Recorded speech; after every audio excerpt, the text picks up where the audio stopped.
جائے اور ہماری زندگی کا آخری وقت ہو۔ سیدنا امام غزالی رضی اللہ تعالیٰ عنہ نے کیمیائے سعادت میں ایک بڑی بہترین مثال دے کر اخروی تیاری کے تعلق سے لوگوں کو سمجھانے کی کوشش کی ہے۔ حضرت سیدنا امام غزالی رضی اللہ تعالیٰ عنہ لکھتے ہیں کہ ایک مرتبہ ایک قافلہ جس میں لوگوں کی بہت زیادہ تعداد تھی، بہت زیادہ مجمع تھا، ایک اندھیری وادی سے گزرا، اور وہ وادی اتنی اندھیری تھی کہ ہاتھ کو ہاتھ سجائی نہیں دیتا تھا۔ آدمی جس سواری پہ بیٹھا ہے اس سواری کو وہ دیکھ نہیں سکتا تھا، اتنا اندھیرا کہ قریب کھڑا ہوا آدمی بھی نظر نہیں آتا تھا۔ جب وہ قافلہ اندھیری وادی سے گزرنے لگا تو قافلے کے رہبر، قافلے کے رہنما کے پیر میں ٹھوکر لگی۔ اس نے کہا کہ اے قافلے والوں، میں نے بزرگوں سے سنا ہے یہ ایک ایسی وادی ہے کہ جہاں کے پتھر بڑے قیمتی ہوتے ہیں، جہاں پہ زر و جواہرات ہوتے ہیں، جہاں کے پڑے ہوئے پتھروں کی دنیا میں بڑی قیمت ہے۔ لہذا اگر تم مالدار بننا چاہتے ہو، اگر تم دولت مند بننا چاہتے ہو، اگر تم رئیس اور امیر آدمی بننا چاہتے ہو تو اس اندھیری وادی کے پتھروں کو اٹھا لو۔ تو قافلے کے 3 گروہ ہو گئے، 3 گروپ ہو گئے۔ ایک گروہ تو وہ ہوا کہ جس نے جی بھر کے پتھر سمیٹا، یہاں تک کہ خود پیدل ہو گئے، اپنی سواریوں کے اوپر پتھر لاد دیے، بوریاں بھر بھر کے پتھر رکھ دیے، یہاں تک کہ اپنے کپڑوں میں انہوں نے پتھر رکھ لیا، اپنے جھولے اور تھیلے میں پتھر رکھ لیا، اپنے جیبوں میں پتھر رکھ لیا۔ اندھیرا ہے، ابھی کوئی پتھر کو پہچان نہ سکا، صرف رہنما نے اتنا کہا کہ یہاں کے پتھر بڑے قیمتی ہوتے ہیں جو تمہیں باہر نکلنے کے بعد مالدار بنا دیں گے، تمہیں امیر ترین آدمی بنا دیں گے۔ دوسرا گروہ ان کا تھا کہ جنہوں نے کہا پتہ نہیں یہ کہنے والا سچا ہے یا جھوٹا ہے، پتہ نہیں اس کی بات میں کتنا دم ہے، لیکن کہہ رکھا ہے تو چلو کچھ تھوڑے بہت پتھر رکھ لو۔ انہوں نے اتنے زیادہ پتھر نہ لیے، بس تھوڑے سے پتھر لے کر اپنے جیب کے اندر بھر لیے، کہا کہ چلو اگر قیمتی نکل گئے تو کچھ مال مل جائے گا، اور اگر فضول پتھر نکلے، بیکار پتھر نکلے تو پھر یہ پتھر کے بوجھ اٹھانے سے ہم محفوظ ہو جائیں گے، ہم تو اپنی سواری کے اوپر سوار ہیں،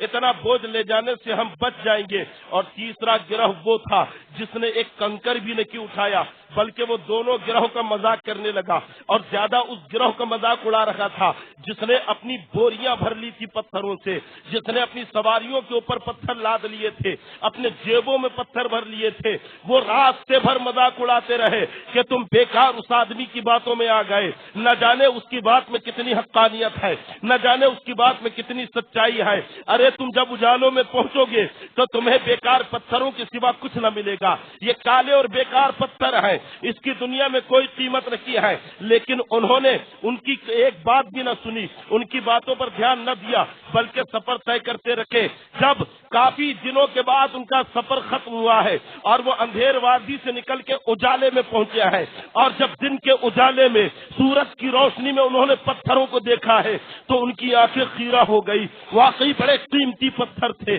بڑے بے بہا قیمتی موتی تھے، جواہرات تھے، یاقوت تھا، ہیرے تھے، جنہوں نے بوریاں بھر کے پتھر اٹھائے تھے۔ ان کی خوشی کا ٹھکانہ نہیں رہا، وہ آپس میں ایک دوسرے کو مبارکباد دے رکھے ہیں، ہم کامیاب ہو گئے، ہم مالدار ہو گئے، ہمیں اللہ نے ایک بہترین سرمایہ عطا کیا ہے۔ اور جنہوں نے کم پتھر اٹھائے تھے انہیں افسوس ہوا، کاش ہم زیادہ پتھر اٹھا لیتے تو آج ہم بھی ان کی طرح مالدار ہوتے، ہم اگر زیادہ اور پتھر اٹھاتے تو ہم بھی بہت زیادہ رئیس اور امیر ہو جاتے۔ لیکن جو تیسرا گروہ تھا وہ گروہ اپنی پیشانی مل رکھا ہے، کبھی افسوس کے مارے زمین پہ لوٹ رہا ہے اور کہتا ہے کہ افسوس ہم نے تمہارا مذاق اڑایا، اگر تھوڑی بہت بھی تمہاری بات پہ یقین کر لیتے، اگر کچھ ہم بھی اٹھا لے تو آج ہم بھی مالدار ہوتے، رئیس ہوتے۔ افسوس کرنے لگے کہ ہم نے اس رہنما کی بات پہ کان کیوں نہ دھرا، ہم نے اس رہنما کی آواز پہ لبیک کیوں نہ کہا، ہم نے اس رہبر کی بات کیوں نہ مانی۔ یہاں تک کہ اپنے ہاتھ ملیں گے،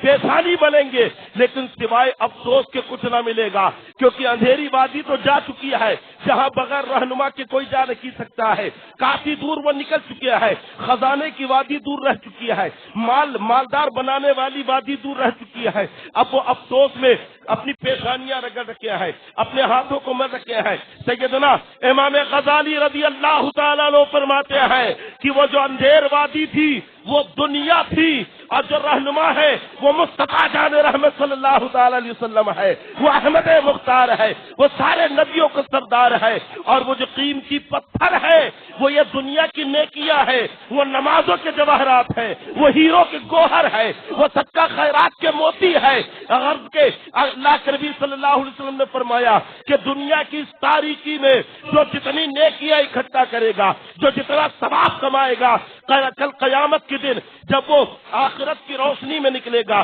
دنیا کے اندھیرے سے قیامت کے اجالے میں نکلے گا، تو قسم خدا کی یہ نیکیاں اسے آخرت میں کامیاب بنا دے گی، آخرت میں مالدار کر دے گی، آخرت میں اسے رئیس بنا دے گی۔ تو یہاں پہ بھی تین گروہ ہو گئے، ایک تو عارفین کی جماعت ہے، بزرگوں کی جماعت ہے جو دنوں رات جواہرات جمع کرنے میں لگیا ہے، اور دوسری وہ جنہوں نے تھوڑا بہت جمع کیا، اور تیسری ہم جیسے نکموں کی جماعت، ہم جیسے بیکاروں کی جماعت جائے اور ہماری